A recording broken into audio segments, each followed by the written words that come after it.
Also, once again, we are still in the presence of 20-year-old WBC heavyweight titleist Mike Tyson, who last Saturday night, with his 2-round knockout of Trevor Berbick, became the youngest heavyweight champion in history. Alex, you were at ringside as Mike took the ring at the Las Vegas Hilton against Berbick. What were your impressions? Well, the thing that amazed me, Mike, is that of all the fights I've seen you in, you appeared the calmest I've ever seen you before a fight. What did you do to cope with the pressure going in? Well, at this particular time of my career, a very brief career, that I had no more doubt. I put in the 7 years.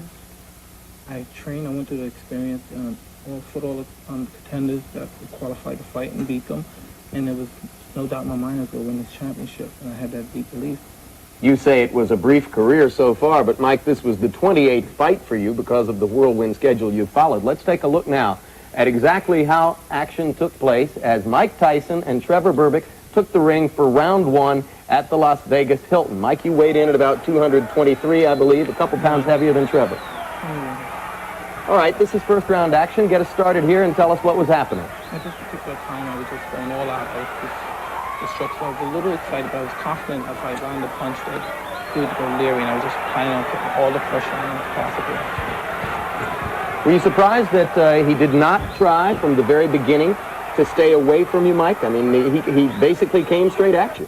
Well, he put up a good fight. He's a man to his word. He's a champion. He had pride. He stuck in it. He said he was going to come and fight, and that's what he did. This, of course, the first opportunity for those of you to see this on network television who might not have had a chance to see it on home box office last Saturday night. He was very strong also. It was very tough to push him back. But I knew that he knew that he was a very strong opponent. And I said, well, he's going to be strong, and I knew he was going to run into something. I thought at this stage, Mike, he looked a little bit intimidated. Do you consciously do anything to intimidate your opponents? Do you put fear in their hearts? No, not at all. If he appears to be intimidated, that's his problem. I'm in there to do a job.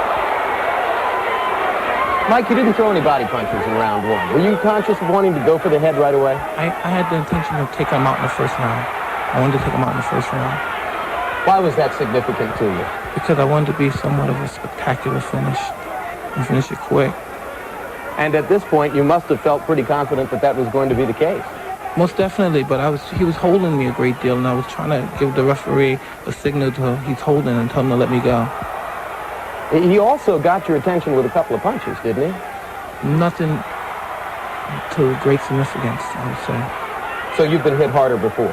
Most definitely, yes. You worked the jab a little bit there. At this stage, is there any weakness that you want to exploit? It was just that the fact that he was in there and he was pushing me back. And as I was saying before, I couldn't push him back because he was so tremendously strong. And I was hoping that he'd keep coming forward so he could take the impact of the punch coming in. And you feel it to a very awesome effect. He was leaning on you a little bit and attempting to hold you, but for the most part, you were able to get your arms free and throw punches in this first round. Yes, but not as many punches as I wanted to throw. I could have used my jab a great deal more. I see here. And I was making a miss also. And then I put the combination together, and as you see there, he's on clear street. Are those combinations purely instinctive, or are you setting up a plan in your head to throw a specific combination? When I see an opening, I don't hesitate. I throw the punch because I never know when I'm going to get that opening again. Now, at the end of the first round, Mike, Trevor stuck his tongue out at you. Were you aware of that? I wasn't aware. I know what you mean. You're going to see it here as the bell sounds to end round one. There it was. Trevor turned and momentarily couldn't get the tongue all the way past the mouthpiece, but wanted in some small way to taunt you there. Well, as you know, it wasn't helpful towards him. At the end of round one, what did Kevin Rooney have to say to you in your corner? He was saying, I'm going head crazy. Hit the body first and then hit him to the head. He said, you're throwing too many punches to the head, which he was right.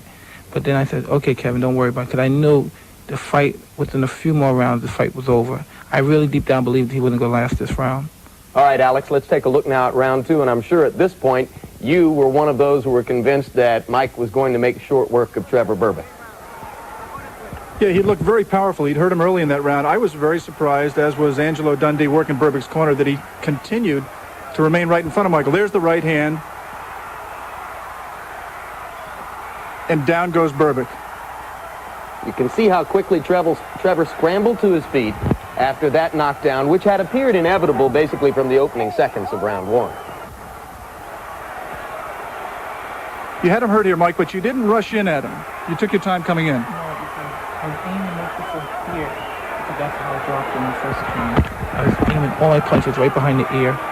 And when I saw him the first time, I heard him make some kind of a squeamish noise like a woman. And so I just kept placing all the punches behind the ears, mostly on the left-hand side of him.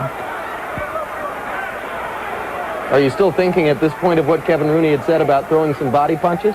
You hadn't acted on it to this point. No, but I hit him somewhere in this round. I hit him with a good body punch. Right before the final knockdown, as a matter of fact, you hit him with a sensational body shot to the ribs. That's still to come, about a minute away from here. As through this point, as you said, Alex, Mike was very patient in attempting to set Berbick up. Yeah, I was thinking as watching this fight live that he was taking a little bit too much time, that he had his man hurt and he would have jumped on him a little bit more, but he knew obviously that it was just a matter of time before he took him out. Correction, Alex. There's no way I could see the Berbick had any chance. No way. And I refused to let. Right there was a good body punch, right behind the ear again. And right there I could feel that the fight wouldn't last any much longer. So you believed at this point that you were going to take him out in this round? Yes, most definitely. Have you ever felt more confident in a fight, Mike? Never. This fight I felt supreme confident. Because I was so interesting, because to myself I was saying, we're going to really see how good I am to myself. This is interesting. I'm going to place my skills up against the champion's skill. And we're going to see who's the best fighter. Then I'm going to find out really how good I am. Here was the good jab. The jab was hurting because the jab was very hard, but it wasn't constantly. All right, we're getting toward the crux of the matter here. There was one shot to the kidney, and there he goes. The left to the temple was called by most at ringside the punch that finished him off. I thought that the kidney punch might have had just as much to do with it. Well, I don't know. I do it with, like, very bad intention, but he didn't react any. He didn't make any squeamish remarks or anything. And I just missed the uppercut. And when I hit him with the left hook off the side of the temple, it was like a delayed reaction. And he just collapsed there. And it seemed like he was okay, but his legs couldn't hold him up. And thereafter, Berbick had struggled 3 times to get to his feet. The good night from Mills Lane. Another look now at the first knockdown of the round. The right cross, missing with the left hook, and another right to the behind temple. the ear. No, that was behind the ear. I tried desperately to hit him behind the ear because I was trying to bust his ear so he could get a cauliflower ear and the referee would stop the fight. And now the second knockdown, the one that finished Trevor Berbick. There was the shot to the temple after the right to the kidney. This is fun for you to watch, isn't it? Oh, most definitely. I see so many mistakes that I made. You do see mistakes that you made? Most definitely, yeah. I'm sure that were Customato still alive at this time, that he too might tell you that there were mistakes that you made. And I'm sure that your thoughts were with Cuss after that fight that night. Most definitely about that, because, he helped develop my character, my skill, and everything. And to proceed to match something like this, he prepared me, knowing that one day I would fight for the title and be the youngest champion ever. And it was heavy. Like you say, if I had to come home to him the next night, I would stay upstairs in my room because I knew I would hear so much criticism for all the mistakes that I had done. Alex, quickly, a final question for Mike. Well, I think Mike just hit the crux of the problem that he will face in his quest to become a great champion. He said character. And Cuss was a great believer in character. What are you going to do, Michael, to cope with all the pressures and the temptations to the self-discipline that's going to be necessary for you to become a great champion? Well, I know my job. I know what I have to do. And I feel at my job I'm the best at what I do. And the other things that determine your greatness and everything, you just have to prove by longevity, fighting and beating everyone around. All right, Mike, thank you very much for being with us. Thank you, Alex, for joining us for a look at that fight. We've got to get to some commercials right now to make up for the long period of time that we were able to spend doing that. So we'll be back with more on the Prudential Post-Game Scoreboard right after this.